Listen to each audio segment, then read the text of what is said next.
Hey, it's another week, another recipe, and today we're taking it back to 1833 with the world's easiest apple pie recipe I've ever found. It does not skimp on flavor and it doesn't disappoint. Come on and join me.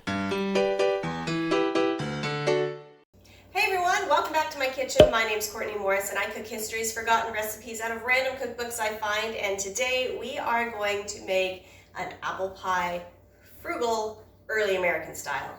If you're just joining me in my kitchen for the first time, thanks for coming by. I hope you enjoy this, and if you're coming back for more, I am so glad you are here. Thanks for your support. So today we are taking a look through my American Frugal Housewife cookbook, Boston, 1833 by Mrs. Child. She was an early feminist and an abolitionist and really put together a whole lot of good information for people who, as she puts it, are not ashamed of economy. So in other words, when you got nothing. This is our another something out of nothing recipe book. So what's more American than apple pie? I don't know what, but it's not exactly American. Apple pie stems back way before America was around. Apples were in England and in the UK and possibly other parts of the world. I'm not entirely sure, but it was brought over and somehow has become an American tradition. It's also a really easy way to make a dessert. I was perusing my Frugal Housewife book because there's good reading in here aside from recipes, and my kids happened to mention apple pie last time I was at the store, so they made me buy some Granny Smith apples. So we're going to give this a shot. So like all old recipes, they don't give you measurements. Thankfully, I've made enough apple pies in my lifetime to kind of have an idea of what to do. So this says, when you make apple pies, stew your apples very little indeed, just strike them through to make them tender. Some people do not stew them at all. That's me. I don't usually stew them. I just put them flat in the pie crust.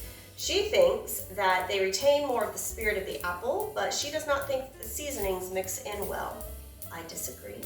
Put in sugar to your taste. It's impossible to make a precise rule because apples vary so much in acidity. Now that is true. I prefer a sour apple because the flesh is very hard and the tartness really goes with the sugar well, and you don't end up with a sickening sweet dessert.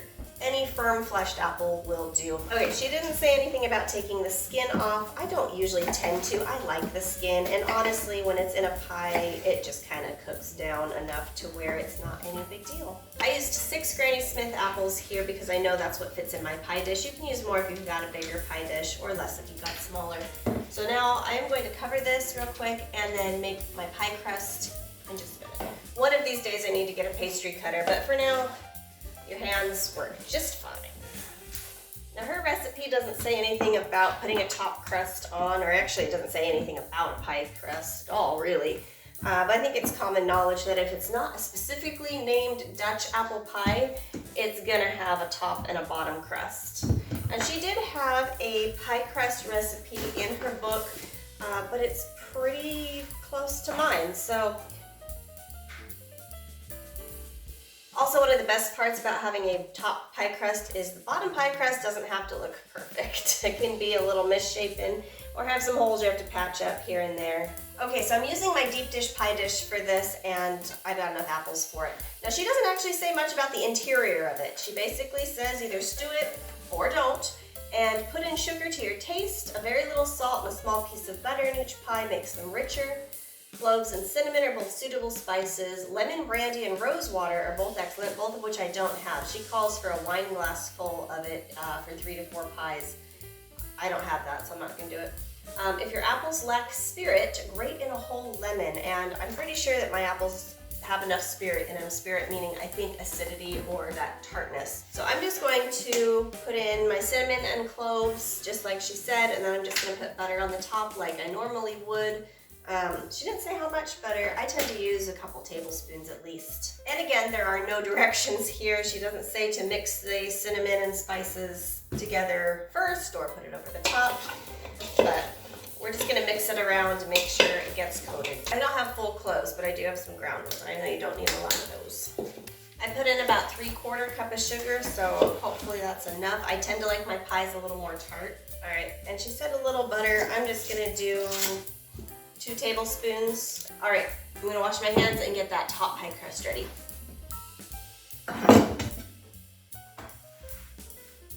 So for as much as there is not much instruction in these old recipes, like it doesn't mention putting the pie crust on, it doesn't mention making vents in the top of your pie crust, you gotta remember that these people did this a lot, and it was just common knowledge.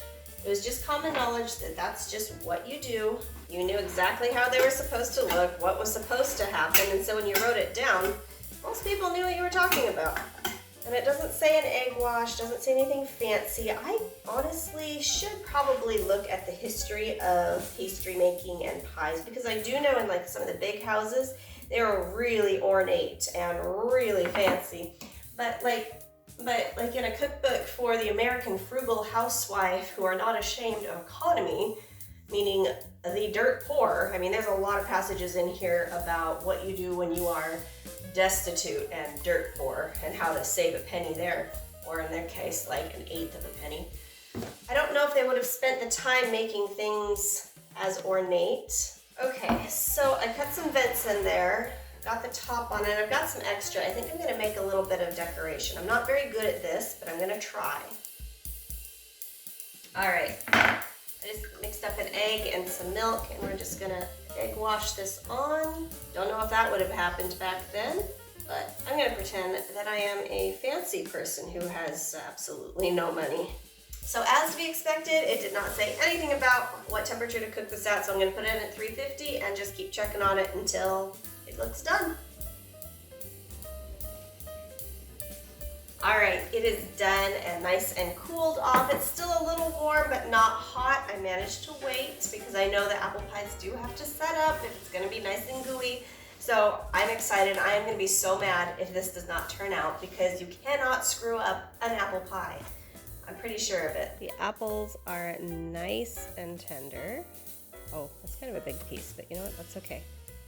This is hard to do holding the camera and cutting at the same time. Or if you saw my last video on pie, you would know that the first piece for me is always not so great looking. Oh, come on. Okay, hold on. I can't do this one-handed. Okay, so it smells really good. It smells like an apple pie. I mean, you can't go wrong with that. Apples are tender, not too overdone. Let's give it a shot.